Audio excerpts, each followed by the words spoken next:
Hello, and welcome to Dickinson's Real Deal. On this show, I help members of the public to get the very best price for their antiques and valuables. You get a choice. Sit down with one of our regular dealers. They're going to try and tempt you with a cash offer on the table today. 200. I think we've got a little way to go yet. Now, if I don't think that's enough money, the offer, I'm going to say refuse that, live dangerously, have a gamble, go to auction. I think we may get you a little bit more money there. Make no mistake, we're about to sell. Today the show comes to you from Mansfield. Wow, look at this crowd. They've been here since early this morning. They're determined to do business today. They want cash in their pockets or they want to gamble at auction. But you know why they're here. They want the real deal.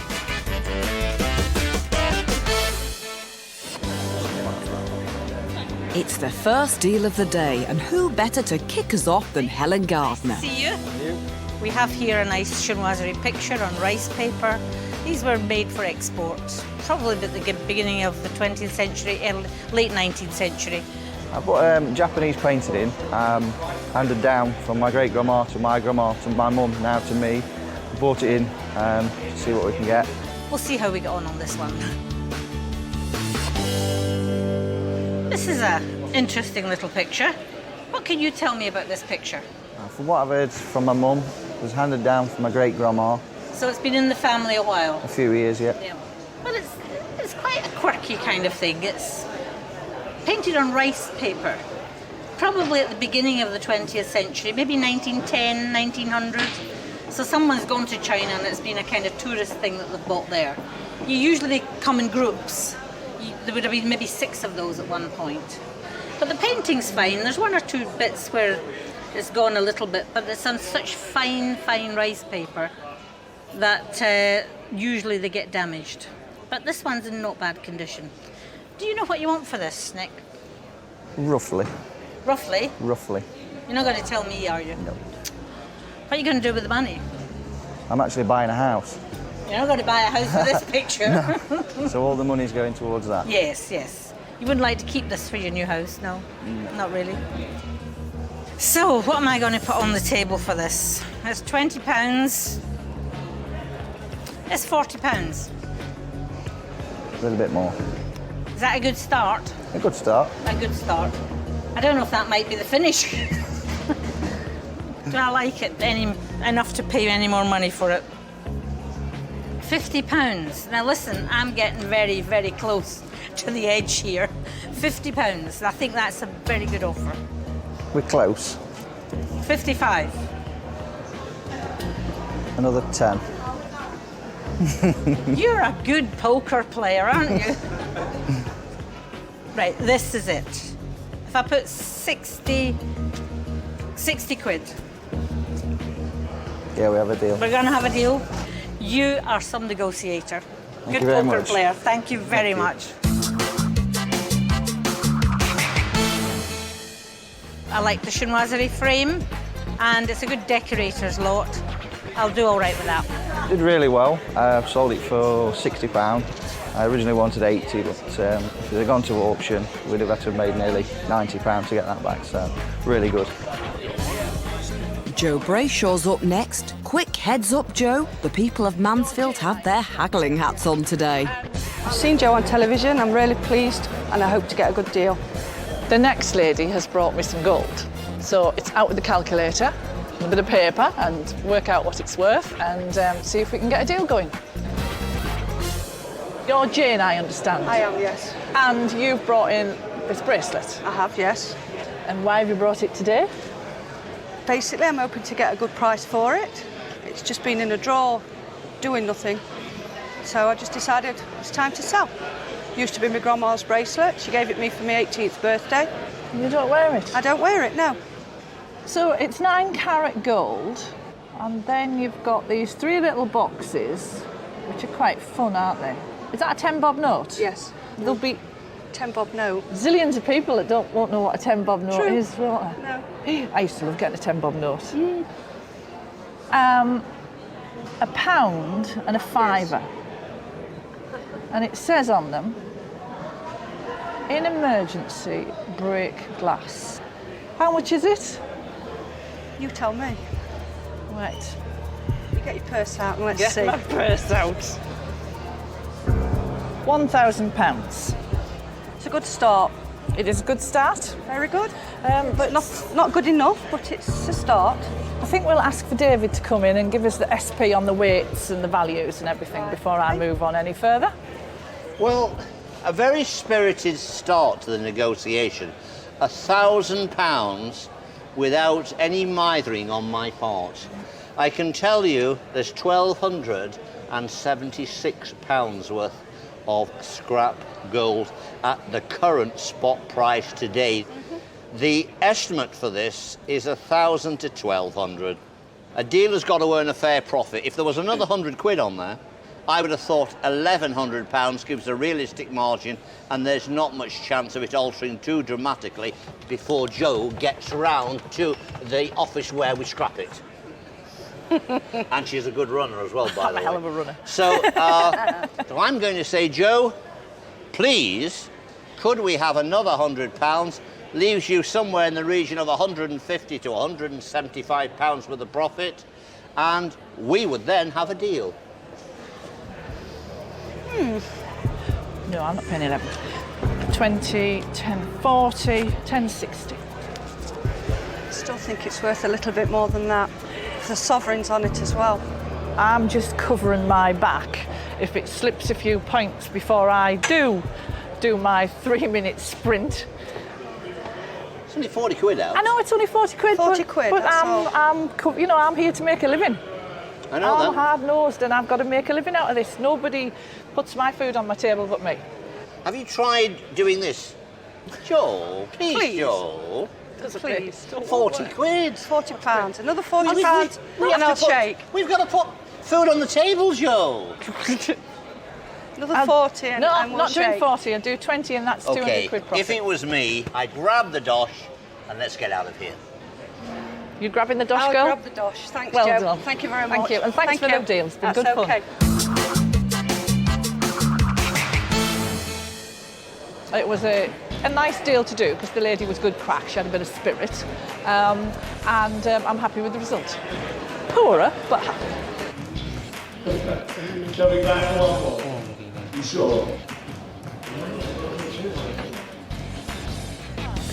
Will Alison Chapman be strolling off with this next item? Well, I bought a walking cane in. I don't know where it's from, actually. It's got some writing on it. It says Kev Cuppa or something. I haven't got a clue really where it is, but it looks nice. Looks like something that could be a souvenir from Greece. We'll find out. Hopefully, Alison will keep her purse open. They'll give me a good price. Don't panic, Jeff. David and auctioneer Stephen Iredale are hovering nearby and ready to offer a helping hand. So, how did you come by this walking stick? Well, when my father-in-law passed away, we obviously with some things left, like, and this were one of them. I've been told it's made of olive. I say it's got a figure of a horse's head on the front and a bearded man on the rear, but yeah, you've got the bearded man here. And then, do you know what this word means? No, I thought it was Greek, actually, but I don't know. It kept covering it. I thought it was Greek. But I don't really know. But it's a beautiful stick. Well, it is. People collect them. I don't know a lot about it. So what I'm going to do is I'm going to try and buy it just as a collector's item that I hopefully would be able to sell on. Now, Stephen, you must have seen thousands upon thousands of walking sticks come through your sale room. Yeah. What makes a walking stick valuable, one from another? Material is a point. The character, really, of them, and particularly if something's carved with a character. What's quirky and different about this? There is a carving to the top of the stick which almost looks like a South African name, a Boer, perhaps, name. Yeah. The only thing I've ever seen quite like it with that mask, I've seen a Boer prisoner of war stick carved on the island of St Helena, where some of the prisoners were sent. And the mask with the beard, it's almost a caricature of a Boer general. It's quirky, it's interesting, and it's different. The independent valuers have placed their estimation as low as £80, and they'll go up to £200. Where have you gone to? I think it's £100 to £150, but a very speculative thing. Okay. So somewhere between the lowest point of 80 and up to £200, which is perhaps a bit ambitious, but it is different and quirky. But what is Alison going to make of it? Let's see what she puts on the table. Right, well, cash on the table time. Lovely, yeah. From mystery object, £20. No. Alison, no thank you. £20, very definite no. Definitely not. For something you don't know anything about. Intuition. And what's your intuition saying to you now? More. You've turned up today with a sort of fixed price in mind for this piece of you. Yeah. And are you going to share that with me? At least 200. 200. I want David. I'd better get in there. David. This is a first, by the way. Normally it's get him out of here. He's spoiling my pitch. What can I do for you, Alison? This man is scaring me. He said he wants £200 for this walking stick. I like this, the auctioneer likes it, the independent valuers like it. We like it because we think it's quirky and we think it's an unknown quantity. We don't really know exactly what it is. Is it a souvenir brought back around the first part of the 20th century? Is it a prisoner of war item? It could be all manner of things. Either way, for a walking stick collector, there's got to be 80 to 120 quid's worth. I think 200 is ambitious. Right, well, I'll give you an offer of £70. That'll be my final offer. You can either take it or go to auction. I think I'll go to auction. Sounds like you ought to. Yeah, we'll see what it finds in auction. I'll be really interested to know what happens with this. Yeah, great. All right? Yeah, lovely. OK, Jeff. OK, thanks, Auction Alison. you go. Thank you very much. Thank you, my darling. Thank you.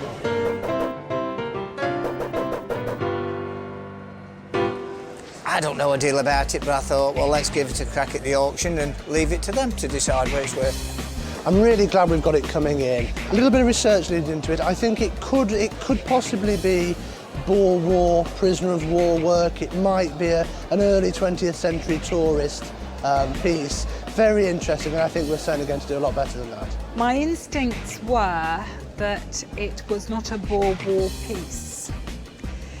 Sometimes you have to fall on your own sword, and I should be very keen to find out if I'm right. This one seems to have everyone guessing. We'll find out after the break where in the world this walking stick comes from. All done then, selling. Also coming up. When I heard your next lot is a Faberge egg, I mean, you get really excited, and I wonder if I've got enough money in the world. I know. Welcome back to Dickinson's Real Deal from Mansfield in Nottinghamshire. Earlier we saw Jeff turn down an offer of £70 from Alison for his walking stick. That'll be my final offer. I think I'll go to auction. Sounds like you ought to. Yeah.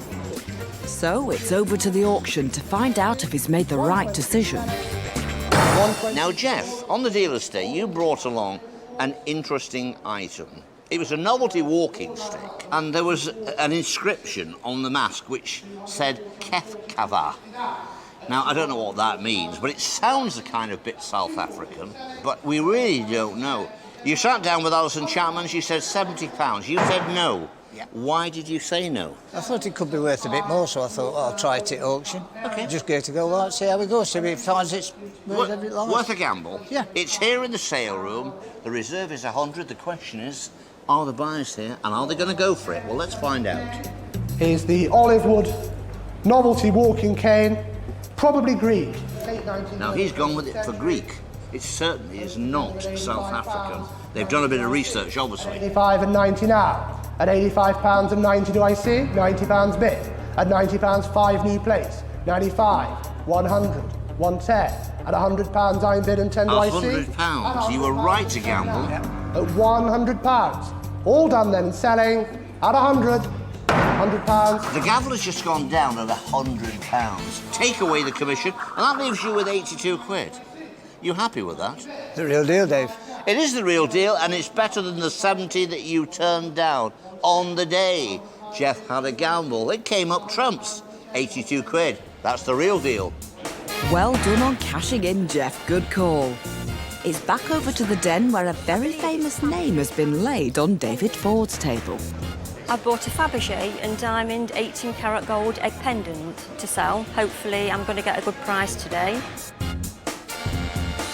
Sally, what have you brought me in here? A little egg? Yes, I believe it's a Faberge diamond pendant. I think it's all of those things. Yes. It's got Faberge on the side. It's also got a number. I think it's 334 of 1,000, so there must have been an addition, I would think. Mm-hmm. And it's 750, so it's 18 karat yellow gold. Right. And little diamonds and enamel. Beautifully made, isn't it? It I mean, is. how did you acquire this?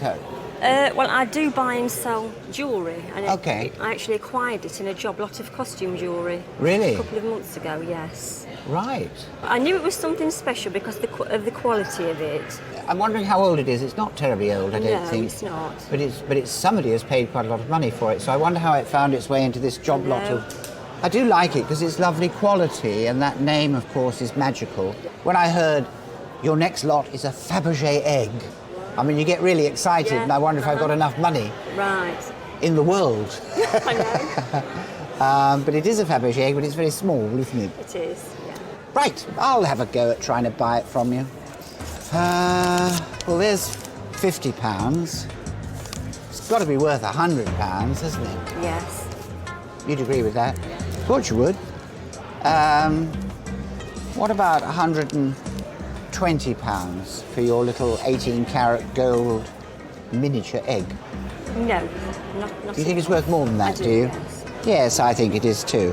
What about £140? No. Yeah, I wonder if it would make more at auction. I don't know. I'll try a bit harder. £160. No. You think it would do Not quite better? enough. No. To tempt you, £170 for your little bauble. And here's David. He'll give you good advice, I'm sure. Well, I've just been round to speak to our jewellery specialists. They tell me this is probably the work of Theo Faberge. And he is a descendant of the Faberge family, and is producing goods as we speak. So this could have virtually no age. No. Not a bad offer. I'm not sure what the reaction would be at auction, but it might be the Faberge name will carry it. I mean, it's such a tiny little thing, but tiny little things can be very valuable. I'll have another little go because I quite like it. But to give me a chance, I don't think I'd want to pay any more than that. So that's me, 180. Okay then. You're going to sell it to me? Yes. We have a deal? Yes. Wonderful. Thank you very much.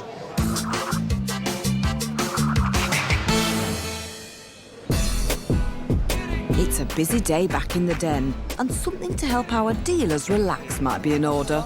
Well, this next item could be just what Joe's looking for. Right, I've got one of those slightly odd things next to deal with that appears on Dickinson's Real Deal now and again, so fingers crossed that it all goes well.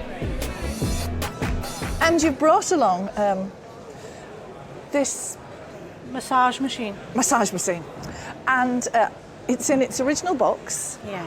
I like the box. Yeah. The box is about the best thing about it, really. Yeah. Why did you bring it? Well, I knew I'd be meeting you, maybe, you say. Right, okay. On the end, it says Dr. Macora's Pulsicon. Let's get it out, eh? Yeah. Oh, dear me. Right, okay. Nice box. Okay. Well, this medical device, are you going to demonstrate it? Have you got Earache or something? Because you can use it for all sorts of things. There's a book.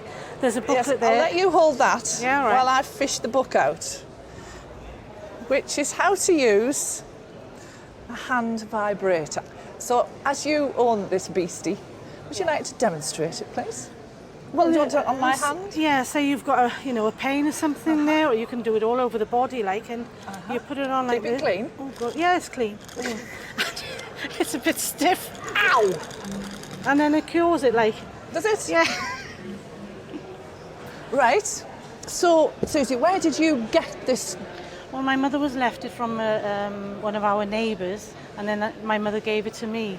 So I've had it about 35, 40 years now, but it's just been in the cupboard. What do we think? Probably 1930s? Looking at the box, Yeah, probably 30s, 40s, and it gives you in this little pamphlet how you can treat all sorts of things, from your rheumatism to your lumbago, asthma, sciatica. It's a cure-all, isn't it? Yeah. And you seriously want me to give you money for it? Yeah. Dear Lord. I'm sure you'll have some enjoyment out of it. £5. No. You've got to think it's old, it's still in the box, and it's usable. Susie, I think I'm going to stick with my £5 note because I'm not convinced that I want Dr. Macora's Pulsicon in my life. And what we have here is, well, it's pretty obvious. It is. This was for using on your muscles where your back was aching. So that's what it was used for. Let me cut to the chase. They say between £10 and about 25 quid. I think 5 is a little low. It probably is worth a tenner, maybe a bit more. Get the other £5 down, get back up there to Newcastle, and those girls that go out on a Friday night, I'm sure they'll buy that. I think that I'm going to have to give you the tenner, just because I've had fun. Enjoyed the deal, and it's only a tenner. Thank you very much for bringing it in. Thank you. It's been a pleasure to meet you. Yeah, It really nice has. to meet you.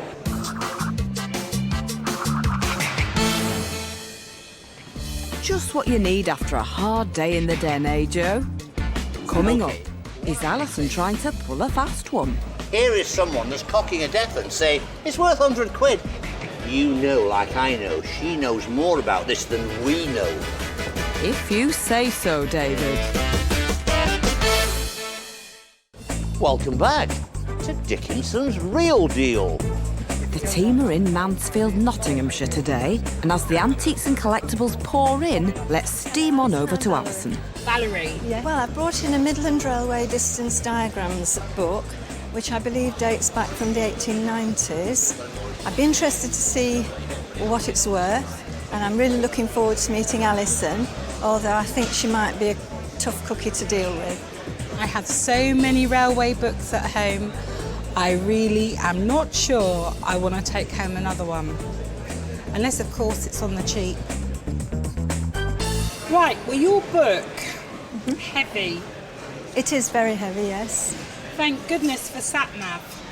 Can you imagine having to carry this around? How does a woman like you own a book like this? Well, I inherited it from the old station master about 5 years ago, and it was his father's book originally. And basically, I know it dates back to about 1894. It's really comprehensive. Yeah. And this is like the Bible of railways, or the Midland Railway. The Midland Railway. It's actually opened up on Mansfield, and it shows the railway lines which still are running, I noticed. I noticed that there's still the station and it's up and going here, which is wonderful. That's right, yes. And I would imagine a lot of the stations in this book have fallen by the wayside. That's right. In the area where I live, which is just on the outskirts of Mansfield, there were a lot of railway stations there. Most of them have gone. Now, interestingly enough, my husband has his own steam railway. Oh, right. And he's a big railway man. Yes. We're a railway family. Right. So, cash on the table. Okay. 50, 70, £5. It's worth a fair bit more than that. Interesting. Like another £25 worth more. £100. With your family interest, may I persuade you to put a little more I can tell money you there, down? right? £75 was for the book and £25 for the family interest. 100 quid. Not really. Here is someone that's cocking a death and saying, it's worth 100 quid. We know there's a lot of private interest here, and it could be worth more. The independent values and the auctioneer, they are saying 200 to 300. Are they? That is interesting to me. Thank you, David. Are they? Oh. You know, like I know, she knows more about this than we know. He flatters me so wonderfully. Right, okay, well that's what I wanted to know. 200, 250.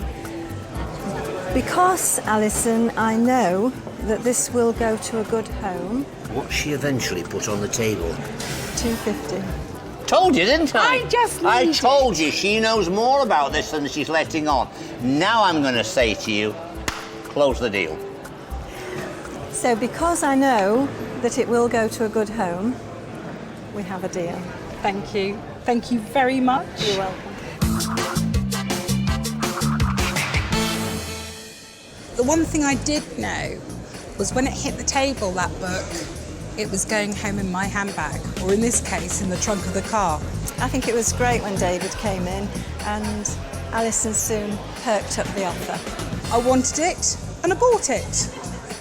A bit of cheeky negotiating going on with that deal. But you got the money you deserved in the end, Valerie.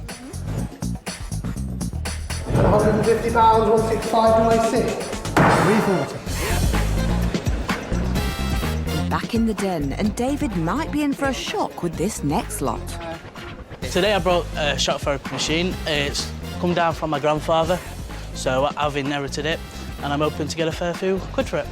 Yeah, one of those shock therapy things. I had one of those years ago, and I remember trying it out, and they do hurt, actually.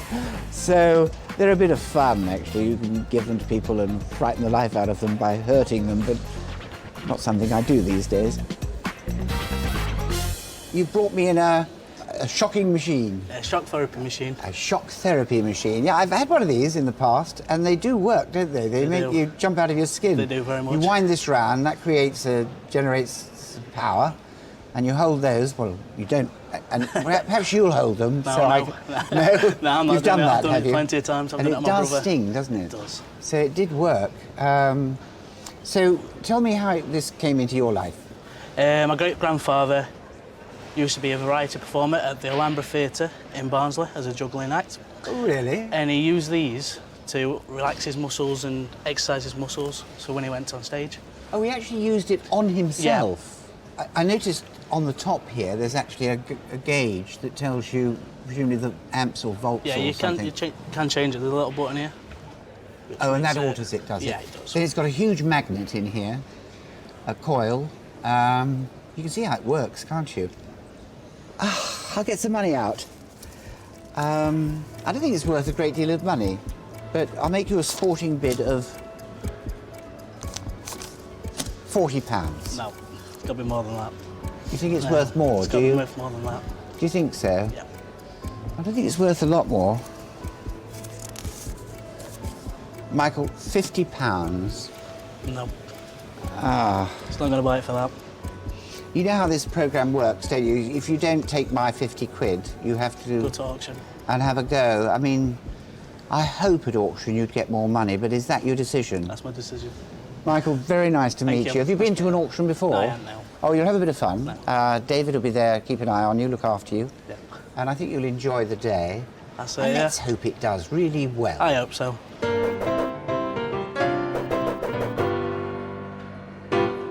He thinks he might get a bit more at auction. I wish him well. The deal were okay, but it's not as much as I wanted, so I'm going to go off to auction and hopefully double money.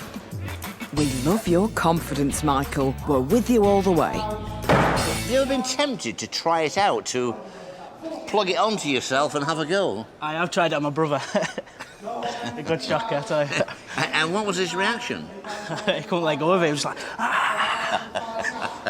OK, now, the reserve is £40. You realise it can come unstuck here. If you only get 40, there's the commission to be taken off. Yep. You prepared for that? Yeah. It's not going to be too much of a shock, is it? OK, I think it's an interesting thing. Let's see what happens. It's coming up now. Bids here, £30 time bid. 5 do I see? Got it. £30 time bid. 35, 35 bid. 40 and 5. 45 bid. 50. At 45 bid, 50 do I see? At £45 with you. At 45 and 50 coming back on the net. 50 bid and 5. 50 is bid on the internet. 5 now. At £50 and 5 where? Out at £50. All done then at £50. All done at 50. £50. You turn down 50. It's come here in the sale room. It has made 50, but of course there is commission to take off. That leaves you with £41. So you had a bit of a gamble. It didn't come off on the day. Are you disappointed? Not really. I had a fun day out in auction, so it's worth it. OK. You've heard what Michael says. He's had a fun day. He took a gamble. It didn't come off. He hasn't lost much by doing that on the day. The real deal was with David Ford at £50. Never mind, Michael. We applaud you for giving it a go. Coming up, has this battered 60-year-old watch had its day? We have had so much interest in it. Got 4 telephone lines. We have got 9 commission bids. It starts with me. Looks can be deceiving. Welcome back to Dickinson's Real Deal. As a busy day in Mansfield draws to a close, we have time for one last deal. But will this much-loved watch be to Helen's liking? Why men pay a lot of money for Rolex watches, I personally will never know. They seem to be a status symbol. People pay millions of money for them. Not this person, but maybe if I buy it, somebody rich will come along and buy it off me. I don't really know the value, so I hope I get much advice and best deal I can for it. If men's watches don't hit the mark for Helen, you need to convince her otherwise, Gary. Thank you.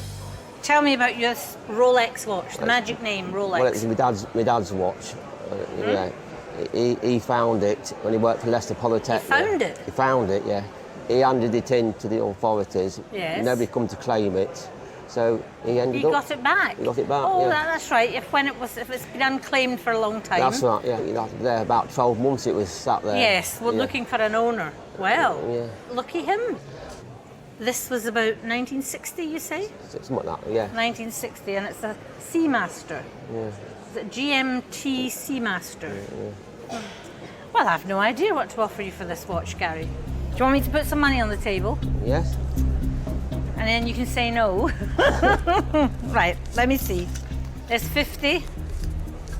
There's £100. Is that anywhere near? Nowhere near. Nowhere near? Oh dear. I'm going to have to dig a little bit deeper, am I? Yeah. £150. No. No. No. £200. No. No. What about £220? Not enough, no way. No way. Just hang on a second, Gary, before you decide here. I think he's decided. Let me give you some up-to-date information. Now, first of all, our auctioneer says 500 to 700. Our independent valuer, he says 1,000 to 1,500. Ooh. Now, I'm reliably told it probably needs 500 quid spending on it. Now, I have not got a clue, I can tell you. I'd have looked at that and thought, like you, a couple of hundred quid. Yeah. So it is a very specialist thing. I'm going to suggest to you, as lovely a lady as Helen is, yeah. I would put that in the auction and let it find its level. It's a bit of a gamble. Don't get too excited. No. I'll see you at the auction if you make that decision, yeah. and then we'll find out what it's really worth. Well, tell me, what do you want to do? Go to auction. You're going to go to auction? Yeah. I think that's the wise decision, Gary. I hope it does so well for you. Thank you. And I'm sure David and you will have a great time.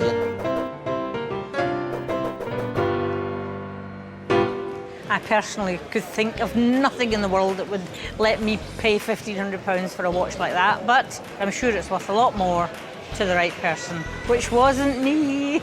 It's a really rare and desirable model of watch. The biggest problem is the damage. On the dealer's day, Gary, you brought along a Rolex, a GMT Master, an Oyster Perpetual, and the wee Helen said £220. Yeah. Didn't you think that was enough? Not really, no. OK. You turned down £220, and I quite agree with you. I think it probably was a bit on the low side. Our independent valuers say £500 to £700. and the reserve is £500. Is it going to make the £500? Well, the trend for Rolexes is here. Let's find out. It's coming up now. A great lot, a rare watch. We've got 4 telephone lines. We have got 9 commission bids. It starts with me at £1,800. £1,800. 2001 with me, 2002 on the internet, 2003. We'll let the net settle at 2,400, 500, at £2,500. 2006 first phone, £2,700 I'm bid. 2008 do I see? Quite incredible, you know. And there's commission to go on top of this. At £3,100. 3,002. 3,002. It's still going, 3,002. 3,300. 3,400. 3,500. 3,005 back on the internet. 3,006. 3,006. 3,007. It's at 3,700. 3,008. 3,008. 3,009. There is competition on several telephones. There has been 8 or 9 bids on the auctioneer's book left with him. 4,003, 4,004, 4,005, 4,006, 4,007. One more. There's something we've missed here. The rarity of this particular watch. 4,800 before him on the internet at 4,008, 4,009, 4,009, 5,000. At £4,900, at 4,009. Telephone 3, gavel raised, make no mistake, we're about to sell at £4,900. 4,900. Extraordinary, £4,900 for a Rolex that your father found. There is some commission to take away, and I make that, it's just over £4,000. Come on, tell me your thoughts. Thank you very much, lovely. Happy you with must that. be just completely flabbergasted. I didn't get that much. I really didn't. I'm surprised as well. Any idea what you will do with this sum of money? I mean, £4,000, you didn't come here expecting that. No. Has it sunk in yet? Not really. I just come to get enough of a good holiday for the wife, and, you know, that's the main thing. Well, he thought he'd get a good holiday for the wife, so now your choice is pretty well open. You can go to the Caribbean, you can go on a cruise, you can go where you want. 4,900 for the watch, take home 4,020 quid or thereabouts. That was the real deal. Woo! What a price. 10 now. You're not kidding, David. Wow, I don't think any of us saw that coming. What a fantastic result. But have our dealers managed to be as lucky with their purchases? You wouldn't like to keep this for your new house, no? No. Not really appreciator. Nick didn't want it, but someone else did. It was snapped up by a collector of Oriental items in no time at all. Is that a 10 bob note? Yes. I used to love getting a 10 bob note. Never mind a 10 bob note. Jo pocketed herself a cool £20 profit for the charm bracelet. And the massage machine found itself a home and made Jo just enough to break even. It is a Faberge egg, but it's very small, isn't it? It is. Wonderful. The egg wasn't as large as David would have liked, but that didn't put off his friend, who's the proud new owner of a piece of Faberge. If my husband was sitting here, he would be a happy man. Have a dear. Thank you. Alison sneaked the railway ephemera past her husband and quickly sold it on at a great profit. Lucky lady. But the luckiest person today was Gary. We were all blown away with his tremendous win in the sale room. On the dealer's day, he was offered 220 quid. He said, no, I think it's worth a little bit more than that. He gambled and brought it to auction. It's just brought £4,900 under the gavel. Wow, tick-tock, what a price. He's going home with just over £4,000, an amazing price. Don't forget to join me, David Dickinson, next time for Dickinson's Real Deal. Bye for now.